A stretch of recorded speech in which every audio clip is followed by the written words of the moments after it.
What's going on, guys? I've got here a 2024 Nissan Altima, and I'm using this car to show you how to change your turn signal or your brake light bulb.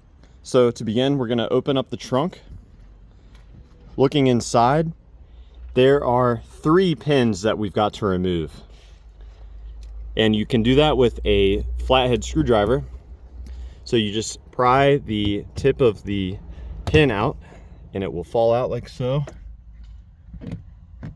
Set these aside and do not lose them.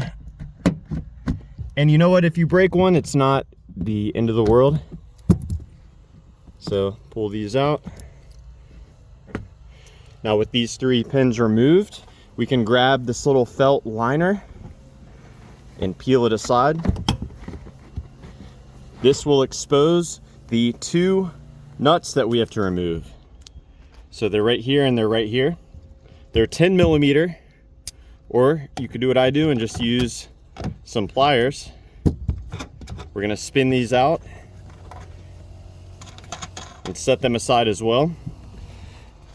Now here's the hard part, because there's a possibility that you will damage or scratch the car. But basically this whole entire taillight assembly has to come out. And the best way of doing that is with 2 hands.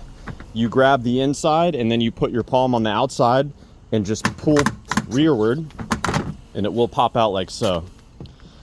And you can see there is the top one is going to be your brake light bulb.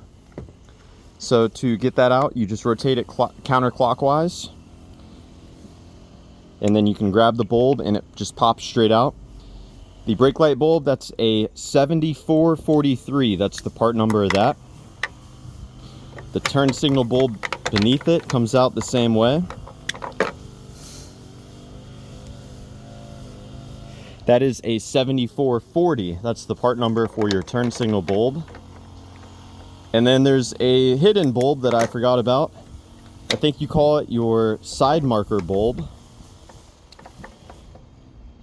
And I believe this is a 193 or 194, I think is the part number for that.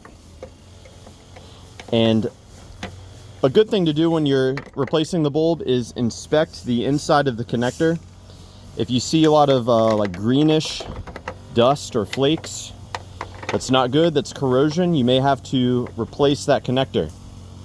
Now when you reinstall this taillight assembly, of course these 2 studs slot in, but you've also got to line up these protrusions.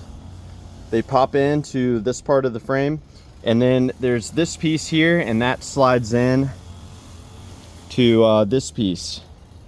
So you got to get everything lined up.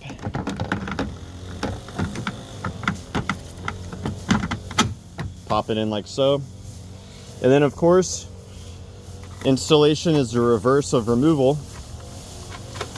So get these back on. And to reinstall this felt, you can kind of peel this weather stripping up and it will kind of lay back down. So yeah, I hope that this information was helpful for you. Please do let me know down below if you have any questions or any advice, and have a nice day.